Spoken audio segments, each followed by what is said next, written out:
רוזנטל, ואיזה כיף שאתם פה בערוץ שלי. וואי, טוב. אז היום התובנה שלי הולכת להיות על שני נושאים שאני כאילו חיה אותם, הם בנימים שלי, הם כאילו ממש אני. אז הנושא, לפני שאני רגע אגיד מה הנושאים. אני מראש, מה שנקרא, אסייג ואגיד, אנחנו לא נצליח כנראה לעשות את זה ב100% מהזמן. בטוח שאני לא מצליחה, אני מאחלת לכם שאתם תצליחו, אבל כנראה שלא. ועדיין, גם אם רק נצליח מדי פעם להתבונן על הדבר ולקחת החלטה, כן, לא, עצם העובדה שנסתכל על זה, אולי לא נצליח 100% מהמקרים, אבל בהחלט יש פעמים שנצליח להיות במקצוענות. עכשיו אני אספר לכם, היום בערב, אני לא יודעת מתי הסרטון הזה יצא, אבל היום בערב אני הולכת להרצאה על נטוורקינג. עכשיו מי שלא מכיר אותי או מי שלא מכיר אותי לעומק, אני נטוורקינג, בגדול מה זה נטוורקינג? זה כאילו מפגש בין אנשים. זה הדבר שאני עושה הכי טוב, זה הדבר שאני הכי אוהבת, אני חיה את זה, אני רואה אנשים, אני נדלקת, כאילו מדליקים את האור, לפעמים אפילו הבת זוג שלי אומרת לי, ממי, למה את לא שמחה בבית כמו שאת שמחה עם אנשים? זה משהו שבא לי ככה. אז עכשיו, מעבר לעובדה שאני נורא אוהבת את זה ושאני טובה בזה, אני מלמדת את זה ואני מעבירה הרצאות וסדנאות על נטוורקינג, ועדיין אני הולכת הערב להרצאה על נטוורקינג. חודש שעבר בדצמבר הייתי בסדנה של כמעט 4 שעות, 3.5 שעות על נטוורקינג. למה? כי אני מאמינה, לפחות ושוב לתפיסתי, אני מאמינה שכדי להתפתח, כדי להצליח, כדי להיות טובה יותר ממה שהייתי אתמול, אני רוצה לחרות על דגלי מקצוענות. וכדי להיות מקצוענית, אני צריכה כל הזמן לשמור על הגחלת, כל הזמן לדעת מה קורה, כל הזמן להיחשף לעוד דברים. פעם הגישה היא שנה, או לפחות אולי גישה של אנשים שלא עושים התפתחות, זה כאילו, אני יודע, רק הדרך שלי, זה מה שנכון. אני אומרת שפע, להפך, אני אומרת, מכל מלמדי השכלתי. אני אוכל ללמוד מכל אחד, אם היא צעירה ממני או מבוגרת ממני, אם היא חכמה ממני או פחות, או אם היא עשתה יותר פחות, לא רלוונטי, מכל אחד ואחת אני יכולה ללמוד. ולכן אני הולכת למקומות האלה, גם כדי להבין איך עושים את זה, ולשמוע עוד זוויות ראייה, וגם כמובן כדי להכיר אנשים. פעם אחת זה היה אנשים, היום זה מעורב. אז זה לגבי מקצוענות. עכשיו, בואו שנייה נבין מה זה אומר מקצוענות. יכול להיות שעכשיו אני אדבר על מקצוענות ויהיו פה 10 אנשים ו10 דעות שונות למה ההגדרה.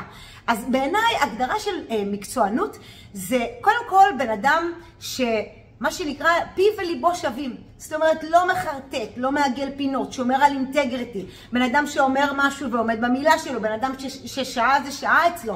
בן אדם שלצורך העניין מקצוען זה כאילו מגדיל ראש, בכל דבר שהוא עושה אגב. אני אתן לכם דוגמה, לפני בערך שבועיים היה לי איזשהו מפגש, אני עושה אירועי נטוורקינג שמחברים בין אנשים, והיה לי מפגש, ותמיד לפני המפגש, 3-4 ימים לפני, אני שולחת שאלה כאילו הודעה, מה קורה? אנחנו נפגשים בעוד ככה וככה ימים, רציתי לדעת האם יש בקשות מיוחדות, טבעונות, כשרות, גלוטן, whatever. עכשיו, יש פעמים שאנשים עונים לי, ואז אני, מה שנקרא, מתאימה ככל שאני יכולה, ויש אנשים שלא עונים. ובאותה פעם הייתה מישהי חמודה פיצוצים, שלא הכרתי אותה באופן אישי, היא נמצאת בקבוצת וואטסאפ שלי, יש לי קבוצת ערך יומי, ששם אני נותנת תובנות 3 פעמים בשבוע, והיא נמצאת בקבוצת וואטסאפ, ואז היא שלחה לי הודעה, החזירה לי, אמרה לי, וואי מיכל, איזה מזל שכאילו ממש תודה ששלחת את ההודעה הזאת. האמת שאני שומרת כשרות ואני גם שותה חלב סויה, אבל לא ידעתי אם כן לפנות או לא לפנות, אז העדפתי שלא. וכשקיבלתי ממנה את ההודעה, אמרתי לעצמי, בונה, אם אני לא שולחת את ההודעה, הבחורה הזאת לא אוכלת, כי היא אוכלת רק כשר, ובדרך כלל אם מישהו לא מגיב, אז אני קונה במאפייה לפעמים שגם פתוחה בשבת, אז על פניו היא לא כשרה. אז היא לא הייתה שותה קפה, וכאילו על הדבר הזה. אז זה בעיניי מקצוענות, להגדיל ראש, להסתכל על הדברים הקטנים. והאמת שכשאני קמה בוקר ושוב אני מספרת על הסיפורים שלי והדברים שאני חובה, אבל קחו את זה לעולמות שלכם, תראו איפה בחיים שלכם אתם מקצוענים ואיפה לא.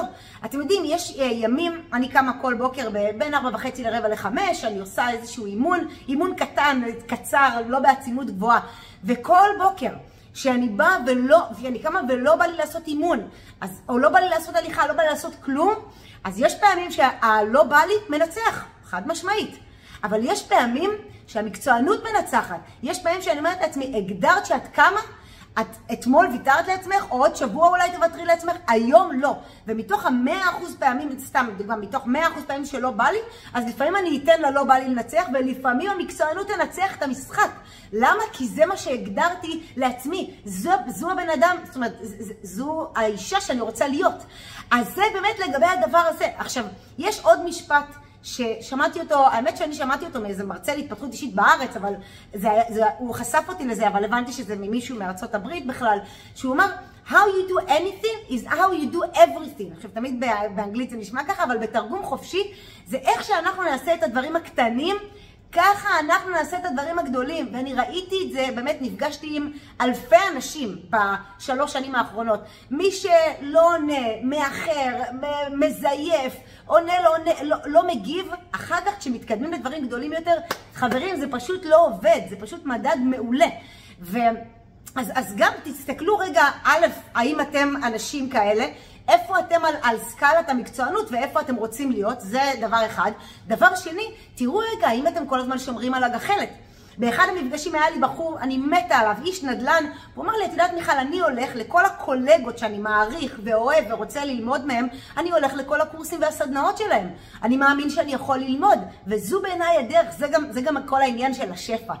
אז כשאני מדברת על מקצוענות, זה לא חייב להיות עכשיו הפרזנטציה הכי גדולה, או הקמפיין הכי גדול, או לכתוב ספר. מקצוענות זה בא לידי ביטוי בדברים הגדולים שאנחנו רוצים לעשות, אבל גם בדברים הקטנים. בלעשות יותר, לא יודעת מה, לעשות שיעורים עם הילדים, ולהיות נוכחים ברגע, להיות שם ב-150%.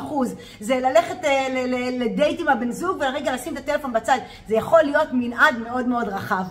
אז זאת הבנה שלי אליכם היום. בעיניי, שני הדברים האלה, בלי נטוורקינג, בלי אנשים, אולי נטוורקינג זה מילה שלפעמים אנשים לא מבינים אותה עד הסוף, אבל בגדול נטוורקינג זה חיבור בין אנשים. אני בעיניי, אני לא יודעת איך אפשר להתנהל בעולם הזה בלי אנשים, כאילו זה פשוט משנה חיים.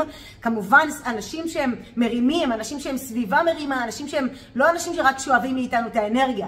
אז זה לגבי זה, אז זה העניין של נטוורקינג, וכמובן העניין של המקצוענות. ככל שאתם תהיו יותר מקצוענים, ככל שתשימו לב לפרטים הקטנים, ככה אתם תגדלו, גם כאנשים, גם כחברים, גם כבני זוג, וגם תוכלו לעשות הרבה יותר טוב בעולם הזה.